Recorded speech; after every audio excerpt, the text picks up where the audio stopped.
Welcome to the screening. Today's screening will be The Hobbit, An Unexpected Journey, Part 2.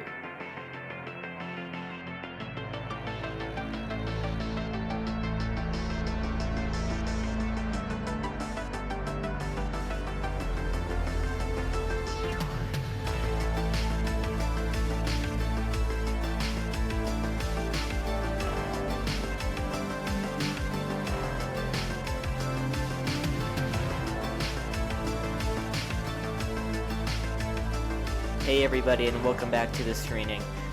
I am your tired and eloquent host, Cooper Cobbs. Yeah, remember that's Matthew. Matthew Killingsworth. Yeah. How you doing, Matthew? That's me. Howdy. Would you like I'm to doing introduce our third person? Great. Yeah, I would. That over there, that's Isaiah Ryatsky. Isaiah, What's say howdy. up? That's not howdy. Fine, howdy. There you go. See, me and Isaiah are in Texas right now with our howdy spirits. Cooper, on the other hand, is on a vacation skiing. That's why we're recording later at night than usual.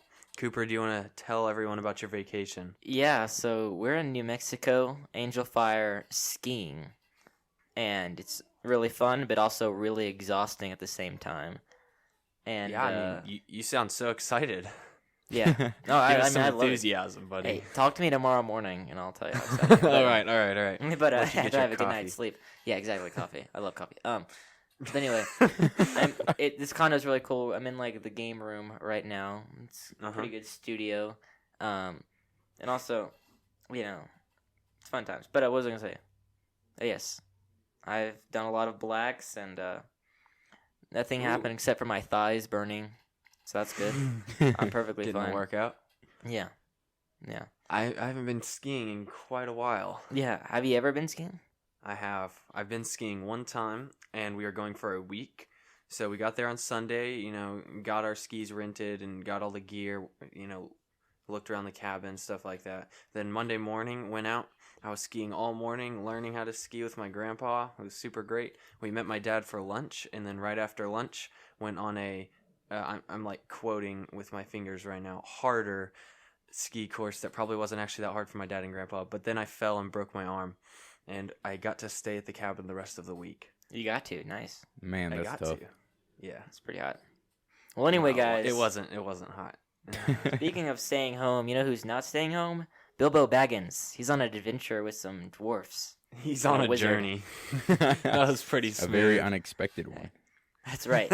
Hey, podcasting that. transitions are like, you got to get kind of Cooper funky thinks with they're them. his thing. Cooper thinks. I think every podcast host thinks that. Okay. Also, by the way, we will definitely be combining the next two Hobbit movies into one episode each because I don't think we're not going to have a long episode today. So, just a heads up. Anyway, so at Rivendell, we meet Elrond and all that stuff, and you guys notice how lucky they were with, like, reading the map? I mean, it's like, you can only read this if the same moon that shines, I know, right? And then like, huh? I always It's like, thought that was luckily, kind of just one of those This happens things. once every 30 years, and it's tonight. Exactly. Yeah. Right. It's destiny. It's destiny. Yeah. I don't know. I don't know what to say. I don't. Anyway. Oh yes. So I think we talked about this a little bit, but it seems like it wants to be a kid movie, and then it's like, actually, because there's this scene in Rivendell where they're like all the dwarves are eating, and then like they toss another piece of food to Bomber, and he like breaks the table he's sitting on or whatever, and they're all laughing. And it's like, this is the kids movie side. There's always that meeting with like the three wizards, Gandalf the Grey, other dude, the white, and that other girl in the white Saruman dress. and Galadriel. Saruman, Yeah, the those- White, and those Lady people. Galadriel. Yeah. Yeah. That's So actually what is? Go ahead. Well, I've never understood. What's the importance of those? Is that important in Lord of the Rings, like that meeting? Yes, 'Cause yes. They're Well, just so like it's- talking about like super important, like Well, it's wizardy just kind stuff of and like setting dark the forces. stage for Lord of the And then- Rings. Yeah, okay, that makes sense. Because like they're always like talking about like dark forces rising and all Yeah. this crazy stuff, and then it seems to like nothing actually happens. And it ends up being like all the five armies that you already know end up coming together in a battle, and then that's the end of like the Hobbit book and Right. series. So Well, the thing is, like, they're setting the stage for Lord of the Rings, right? Like, Sauron Okay. Mhm. is That makes returning to sense. power, but they don't know it's Sauron. And Saruman, they're kind someday of I'll laying read the Lord of the seeds. Rings. That's right. Get us up to 75 on booking it, and we'll read it. But it's fun. What was I gonna say? Yeah. So Saruman, Spoiler alert. he turns bad in Lord of the Rings. So they're kind of laying the seeds for that. Yeah, spoiler. Who's Saruman? I don't actually know who Saruman is anyway, so that's fine. The White Wizard. What? He turns bad? Christopher Lee. Yeah, he did. That dude with like the perfect beard and like. Yeah, it starts turning gray or whatever, so that means he's losing his power. Yeah. Yeah. Does that mean Gandalf lost his power because he's gray? No. No. It means he's getting weaker. What I mean, because white is the most powerful. Anyway, off of the nerdy stuff and moving on to the good stuff. So now after this part, we're kind of walking in, the mountains and stuff like that. Oh, one thing. So at the council, I thought there was a really great quote. So a lot of times, I've noticed in movies, they take kind of portions of quotes and they kind of rework them a little bit. So like at the beginning, and we'll talk about it later, they kind of do the opening paragraph of The Hobbit a little differently. And then they have this quote, Saruman believes there's only a great power that can keep the darkness at bay, but I believe it's the little things, or something like that. Which is a great quote. They kind of, took it out of context and put it in there, but I like that. Sometimes it works, sometimes it doesn't. Anyway, moving on. So the mountains. Again, I think I said this in the last episode, it's kind of my favorite part, where they're just walking on the mountains before the Goblin Tunnels, and then the Misty Mountain instrumental is playing in the background. I thought that was just really beautiful. Yeah, you've brought that up a lot. Yeah, it was a good scene, and I liked this silhouettes kind of that part when it showed like the sky and them with their silhouettes just like marching. Yeah, I like that. For sure. And then after that isn't that the part where they like go on the edge of the cliffs? Or that's right, and like the stone giant thingamabobs. Yeah, that's right. That's that part, and it's like raining. Mm-hmm. Yeah, that part. Speaking of luck, talk about lucky. Yeah, Peter Jackson is kind of known for that, just his cheesy, lucky kind of stuff like that. Is that the director? Yeah, Peter Jackson. Yeah. Oh yeah, we talked about. Wait, you didn't know who the director was? I didn't hear what he said. Anyways. Yeah. So then we go into the Goblin Tunnels. I think the Goblin King is kind of fun. I liked his little song that he sang, like, way down in Goblin Town or something like that, See, I was looking looking up the actors for these for characters in this movie so we could reference them if we needed to. And I was slightly disturbed to find that the actor for that big like troll guy was not a man. Okay. Wow. See what I mean by disturbed? Yes. Yes. Oh, so now we meet Gollum. So I think that pretty much everybody is like, this is what Gollum looks like and sounds like in the books, no matter if you like Lord of the Rings or Hobbit movies or not. Very well done. Mm-hmm. Andy Serkis does a great job. Yeah. Yeah. He's creepy. He's small. Yeah, he's creepy. But you can see the creepiness, like the scariness, like for Bilbo. But you can also see like all his personal issues and like he has really like no social personality. Yeah, no social skills he's a homeschooler. Gollum. I'm sorry. Gollum, the original homeschooler. That's a good T-shirt right there. We should write these down, really. Anyway, so I was listening to Andy Wilson. You guys know him. He started a new podcast, and it's about books, but it's not like ours. It's not like discussing books. They're discussing elements of books. And so one of my favorite episodes was on villains. By the way, it's called Stories Are Soul Food, if you want to check that out, by the way. This segment is sponsored by Andy. No, kidding. But they were talking about like key attributes in a villain, and one of them was pettiness. And I think Gollum has a lot of that. Also pettiness, too. And I think he's one of the... He's really human as well. That's because you can't just have... Like, Sauron, like... talking to yourself, being tiny and bald and pale and... Well, that's all from the ring. Crawling around. You find that out later. Yeah, putting on that ring for multiple hundreds of years is definitely human. Yeah, but I'm saying he's a really deep he character. Was human. He's a really, in a way, Does he come back in Lord of the Rings? Rings? Oh my goodness! We need to make Matthew read these books. Matthew seriously. read the books. That should be our little. I mean, you find out who he actually is in exactly. Lord of the But the thing is, like who he used to be technically. Like his whole. Who he used to be, technically. Yeah, but anyway, so Gollum's Gollum just a is really not no. That's like because That's it's the just sound he makes. the you know, he's name like, because of that weird noise he makes all the time when he Yeah. chokes. Yeah, exactly. But No, that's actually why I'm he's trying to called say something good here. Okay, Tanner. Gollum.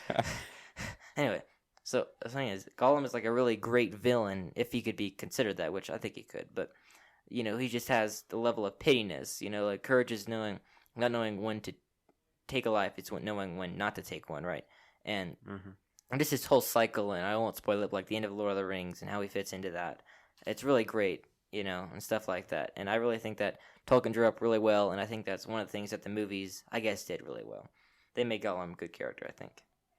We can talk about it if we do Lord of the Rings movies, but Agreed. anything you guys Well want to say said. about this? Oh yeah. Also, I think the theme for the ring, is really interesting. You guys know what theme I'm talking about? Like the music theme, the kind of like no, violin. I don't listen to the Hobbit weird, soundtrack. mystical. Sorry. Yeah, but like, can you guys not? Anyway, I think it's really interesting. It's just kind of mystical. It's kind of mysterious, but also Who does the music for the Hobbit? Howard Shore. No idea who that is. Yeah, I only know him because he does this. Yeah, I have no idea who that is either. Okay, so I think I was gonna say this at the beginning, but I didn't. So at the end, when Bilbo really kind of decides to fully join the company at the end of this movie, it's for one reason, right? He spent his whole life like living at home in the comforts of home, and the reason he helps the dwarves is because they don't have a home, and he wants them to help them take back theirs. Does that make sense? And so, Yep. like even Yeah. at the beginning Yeah. of the movie, like the opening paragraph of the Hobbit, I have this memorized. Yes, I'm gonna whatever. It's like in a hole in the ground there lived a hobbit, not a nasty, dirty, wet hole filled with oozing ends and a weird smell, but it's not yet a dry, bare, sandy hole. It was a hobbit hole, and that means comfort. But I messed that up, but something like that. Nerd alert. But in the movie, it's different. It's like in a hole in the ground there lived a hobbit, the whole Yeah. stuff, and then it was a hobbit hole, and that means home and stuff like that. So these whole Yeah. movies, then even at the last movie, Battle of Five Armies, when Thorin is, spoiler alert, well, we're talking about Hobbit, but he's dying, right? And he's right there with Bilbo. And he says, like, if more people valued home above gold or treasure, then this world will be a merrier place. And that's not actually what he says in the book, but it's just kind of what the theme of the movie is about, right? It's funny value that home Thorin gets above to all say else. that. Yeah, it's true, right? I don't know. I was gonna say though, when you were talking about the part about Bilbo, saying his like finally being accepted into the company, kind of. That was really when Thorin started like trusting him, I guess, and like treating him like part of the group. Yeah, That's when he said, "I just want to help you all get a home because I've always had a home and you haven't, so I want to help you get yours." yeah. So there was one part where I was kind of like pet peeved at by it. So there's the part where Gollum is like blocking the entrance, and Bilbo just has to get past Gollum in order to get out of the mountain, right? And Bilbo's literally right in front of Gollum. I'm like, how did Gollum not smell him? I'm sorry, but like, Yes, honestly, It is Smell him. actually true, yeah. yeah. It's like he he's heard right him there. at one point because he heard him like, what did he do? Like step on something? I don't know. I don't remember what he did. Fell on a rock and Well, no, he looked didn't. that way. But yeah. Did he? Bilbo also did. Didn't he like throw a rock to get his attention away? Like, yeah, that's what he did. He Mhm. threw a rock and Oh, and he also kicked him Yeah, in the it's true, face. instead of stabbing him, but yeah, why did you not stab know. him? Dude, Also- Isaiah. Because Gollum plays a part in Lord Isaiah, of the when Rings. I was watching it Lord with of the you, Rings is wasn't I first. yelling at Or- Bilbo the whole time? Stab Yeah. him! Just kill him! The entire You're time invisible. he was yelling just that. kill him. I that's the just whole wanted him to point of kill- that. That's like the whole point of the scene. Like Gandalf says earlier, true courage is knowing when to not take a life, right? And so that's what That that's was a what the time scene to is take a doing. life. What? That was not a time to not take a life. Okay, well, first of all, there wouldn't be Lord of the Rings without that scene. But second of all, I don't care about Lord of the Rings. Oh, we'll see. Wow. We shall see. Anyway, so after this, out of the frying pan into the fire. Yeah, this was kind of a scene they definitely like over dramatized in the movie for sure. Where when they're all in the trees and they're throwing pine cones Oh down. yeah. It It was. And then- They really drew it out into a last second. Yeah, exactly right. Turn of events. Yeah. Yes. So again, kind of going along with this, they made up like another orc scene where instead of just the wargs and the goblins. It's Azog leading them, right? And then they eventually knock all the trees down, and Thorin's running towards Azog, and suddenly has an oaken branch in his hand. Did you guys notice that? Yeah. It was really weird. It was I noticed that. Yeah. It's so weird. It's like the sword of Gryffindor. It only happens when he's in great need or something like that. Appeared and stuff like that. Yeah. An oaken shield. Yeah, it's actually a pretty sick name though. It is a pretty sick name. Also, so the Eagles. Wow. So Cooper's favorite part of the whole Hobbit. We get into kind of more of the allegory here again, but they kind of did something a little different than what Tolkien did. So he blew on a butterfly. And yeah, you're right. Yeah. So do you think that's better than what the book did? Whispered. He whispered and blew on it or whatever. You could hear him whispering a little bit. It's the magic butterfly. It's like so, when you make a wish and blow a ladybug. It's like that. So my cousin is here right now. Make a wish and blow a ladybug. Yeah, you never done that, has you? Never heard of like that. dandelions. You pick them up and then you make a wish and then blow them out. Except like he's birthday calling cake. on That one, yeah. a powerful elf, Same thing. Yeah. But so my cousins are right here, and we play a game with our cousins a lot. And I guess technically it's called Empire. We have to guess, the other person's name. They're anonymous. And my cousin won because it was below Feather's Caw or something like that. Because Gandalf blew on the butterfly, and then eagles came in and whatever. I don't know, but interesting fact. But do you guys think that the movie blowing on the butterfly, whispering to it, whatever he did, was better than what the book did, which is what the eagles just saw him? I thought it was kind of I think so, because it meant that Gandalf it showed his power a little bit, I guess. Mm-hmm. And it kind of stayed consistent with the whole rest of the story of every time they were in dire need and are about to die or whatever, then Gandalf would save them, and that kind of I guess stuck with it. With that story. So whenever this happens, the Eagles are a prime example of this. The last minute they come and get saved. It's called Deus Ex Machina. So that do you think they kind of lessened the effect of that in the movie, or do you think it was still pretty strong, out of nowhere? I think it was definitely still last minute. Yeah. Because when he if you had never read the book, then when he found a butterfly and whispered to it and then it flew away, you had no idea that giant eagles were gonna come. Yeah. You were interested, of course. You were I wonder what he's doing with that butterfly. But you wouldn't be it didn't happen in the book. Oh, that makes sense. There's gonna be giant eagles coming now. Yeah. So I think it was definitely still a surprise. No, but not a surprise, but Deus Ex Machina, out of in their darkest hour, they're about to be defeated, and suddenly something magical happens, and they're whisked away, or something like that. Oh, well, you could tell something was going to happen, but I think it was directed, it was probably directed more towards people who had already read the book. So, I don't know. It was a change. The whole eagle thing leads up to the biggest plot hole in Lord of the Rings and Hobbit and all that stuff. It's true. Anyway, also, so the Eagles, they pick up Thorin after his big battle with Azog, and they drag him to the place, and he's almost dead. And he almost attacks Bilbo. He's you could have died, blah blah blah. But don't worry about that. We'll talk about that in 2 episodes. Yeah, but he's I have never been more wrong. And it's kind of lame. I think he does that at the very at the end of one. Yeah. Of number 1. Yeah.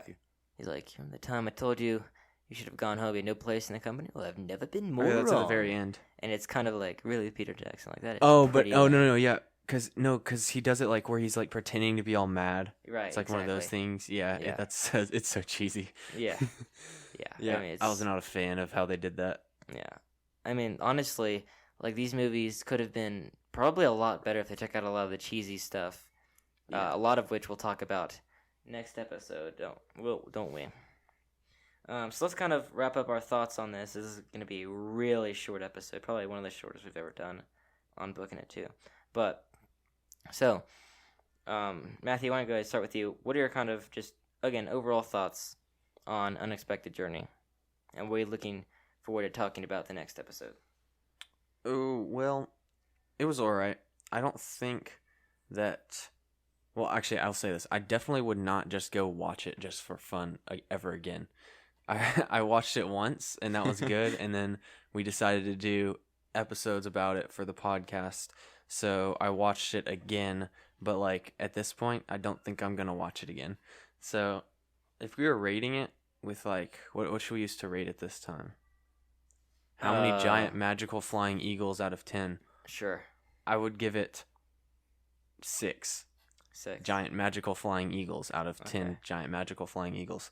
And what I'm looking forward to about the next episode is that the second Hobbit movie is my favorite of the 3 Hobbit movies. So I guess I'll explain why when we talk about that. Still need to watch it, actually. Me and Isaiah are going to do that later this week. Okay. But yeah, so I'll be ready to talk about that next episode. And yeah, that's about it. Isaiah, what about you? So I mean, I thought this movie was good. It wasn't the best by itself. Like, if it was just one movie in the series, or like just this, it'd be a pretty bad movie and series and all that stuff. Yeah, I thought it was a good movie in a sense that it set up the whole storyline and everything for The Hobbit and even Lord of the Rings, partially. So that's basically why I like this movie, because it's a great setup for it. I mean, it's a really, really long setup, but yeah. And then what I'm looking forward to for next one is just to, I don't know, just get to talk about like the actual main part of The Hobbit. Yeah. Not just like what I just said, that this was the setup of it. Right. Like what we're The kind of setting origin up story. for. Right. Yeah. Yeah. So, my kind of thoughts on this. I think it is the best The Hobbit movies. I think it is probably the slowest and has the least action. But I think because it remains true to the book, and I think the music is the best in this one. That's why I think it's the best one of all of them. I can agree with that. Yeah, and just it has the most beautiful scenery. They only use CGI when they have to with like characters or something like that.